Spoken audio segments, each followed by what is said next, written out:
Hey everybody, I'm Joe, and today we're talking about the difference between Ford power steering pumps and Saginaw power steering pumps as they apply to the 4.9 liter Big 6. It bears mentioning that right now it's about 10 o'clock in the morning here in Texas, and it's already about 98 degrees out, so the humidity's sitting at about 60%. So if I look like I'm sitting in a sauna, that's why. These brackets are what we're here to talk about today.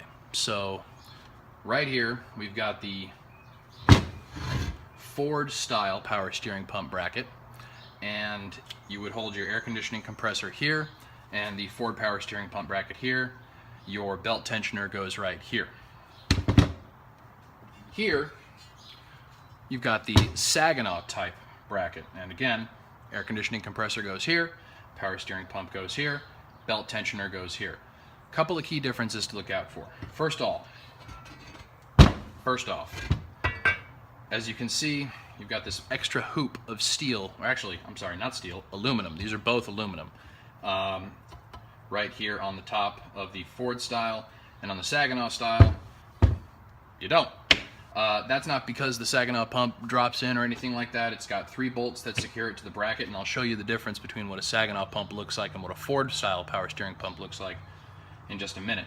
The other thing that you can look out for is down here on the bottom.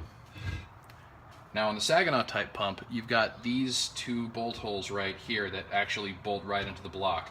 And on the Ford style power steering pump bracket, you have 4 holes that hold bolts into the block. The air conditioning compressors bolt on exactly the same. The spacing between this and this is the same. So what we're looking at here is what would be the driver's side of the 4.6 block. So this Saginaw bracket didn't come off of this engine. I had to pull this off of like a 94 E250 camper van. But basically it bolts in exactly the same way as the stock Ford pump, and I'll show you how they bolt in. You got these 2 bolts down here, you've got 1 bolt up here, and then you have another bolt up here on the front next to the water inlet, the thermostat housing. So it bolts in exactly the same way as the stock Ford pump. So if there was any confusion about whether or not one that you pulled off of an E150 or an E250 would fit, they're all the same. But anyway, that's how that bolts up. So Saginaw pump bracket, stock Ford pump bracket, the same. So let's go take a look at the pumps. This guy right here, he's a Saginaw. This guy right here, Ford style. Primary differences: the Saginaw uses these different types of bolting points. It actually has a 4th bolt point down here that the bracket for the 4.9 doesn't use. It just uses this 3 bolts. Now, this guy over here, he's the Ford power steering pump. So you can kind of see the difference, if I hold this guy up right here, between how the bolts are spaced on the stock Ford unit versus how they're sort of laid out in almost a square pattern on the Saginaw. So some other big differences between the Saginaw pump and the Ford pump is that the Saginaw pump is made of steel. I don't know if you can see that, but that little magnet that I've got is sticking to the reservoir on this. And some Saginaw pumps that you can buy don't have this little metal shroud around here that actually holds the fluid. This has a reservoir attached to it, this little circular part on the inside.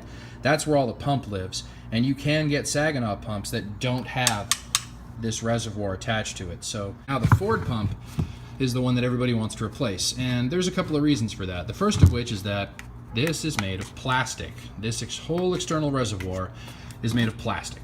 So while it might save you a little bit of weight, it's also going to get a little bit more brittle, and while I've never heard of these things cracking, I suppose it wouldn't be outside the realm of possibility that if you're wrenching inside an engine bay and a wrench slips hard enough, you could, I guess, conceivably crack this casing. The other thing that people don't like about these is that they're noisy. They just make a lot of noise, and it's not a good noise. It's not a noise like gear mesh and something like a supercharger is. This is just obnoxious power steering pump, sounds like it's gonna break noise. And while it doesn't necessarily mean the pump will fail, it does mean the pump is just going to make an obnoxious noise that you're going to hear over the tone of your engine. So A lot of folks get rid of it just to stop having to listen to the drone of that, and I can totally understand why, because if you're driving for a long period of time and you don't have the radio on, you hear this, and it's not a fun noise to hear. It's really obnoxious. All right, let's talk part numbers, just so that you guys have something to reference. The Saginaw bracket. You're not going to be able to see this, so I'll just read it to you, and I'll leave the part number in the comments section. The Saginaw bracket is a Ford part, and the number is F5UE-19E708-BA. All right, guys. The Saginaw pump itself, the part number that I found was 214032S.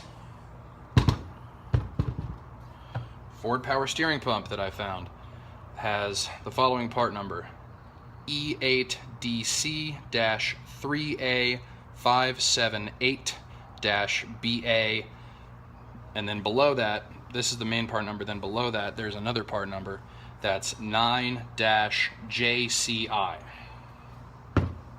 Then the Ford power steering pump bracket that holds the plastic power steering pump.